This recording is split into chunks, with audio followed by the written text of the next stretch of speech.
You, John Fitzgerald Kennedy, do solemnly swear. I, John Fitzgerald Kennedy, do solemnly swear. That you will faithfully execute the office of President of the United States. That I will faithfully execute the office of President of the United States. And will, to the best of your ability. And will, to the best of my ability. Preserve, protect, and defend the Constitution of the United States. Preserve, protect, and defend the Constitution of the United States. So help you God. So help me God.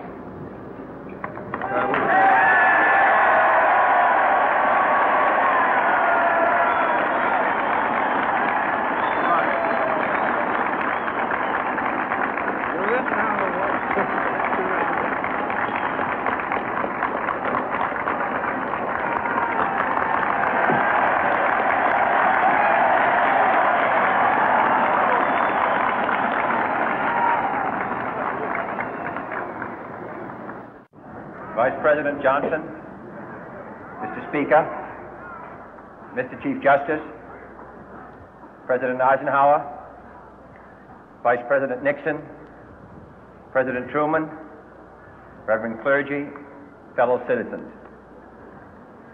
We observe today not a victory of party, but a celebration of freedom, symbolizing an end as well as a beginning, signifying renewal as well as change.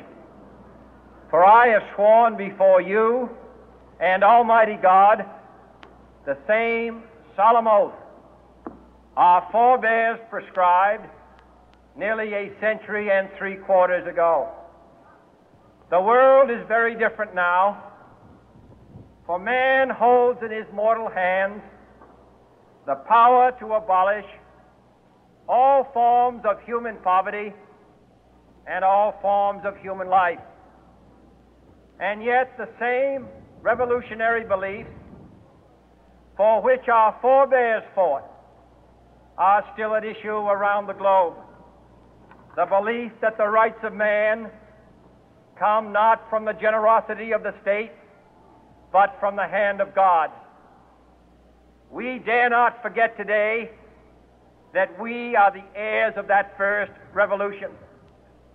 Let the word go forth from this time and place to friend and foe alike that the torch has been passed to a new generation of Americans born in this century, tempered by war, disciplined by a hard and bitter peace, proud of our ancient heritage, and unwilling to witness or permit the slow undoing of those human rights to which this nation has always been committed and to which we are committed today at home and around the world.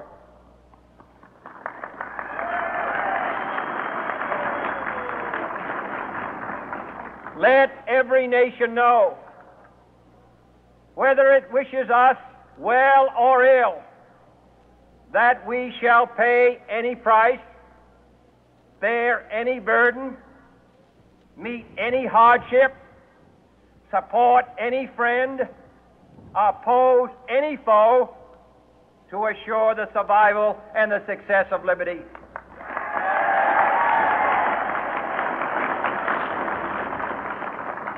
This much we pledge and more. To those old allies whose cultural and spiritual origins we share, we pledge the loyalty of faithful friends. United, there is little we cannot do in a host of cooperative ventures. Divided, there is little we can do, for we dare not meet a powerful challenge at odds and split asunder. To those new states whom we welcome to the ranks of the free, we pledge our word that one form of colonial control shall not have passed away merely to be replaced by a far more iron tyranny. We shall not always expect to find them supporting our view, but we shall always hope to find them strongly supporting their own freedom, and to remember that in the past, those who foolishly sought power by riding the back of the tiger ended up inside.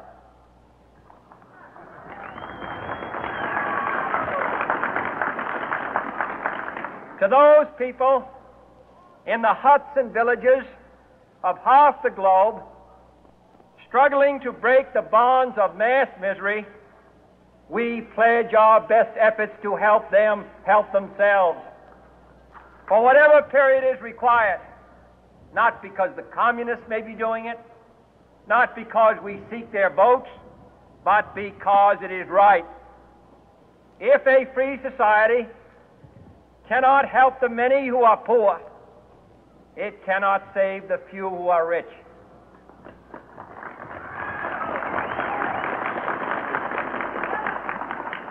To our sister republics south of our border, we offer a special pledge to convert our good words into good deeds, in a new alliance for progress, to assist free men and free governments in casting off the chains of poverty. But this peaceful revolution of hope cannot become the prey of hostile powers. Let all our neighbors know that we shall join with them to oppose aggression or subversion anywhere in the Americas. And let every other power know that this hemisphere intends to remain the master of its own house.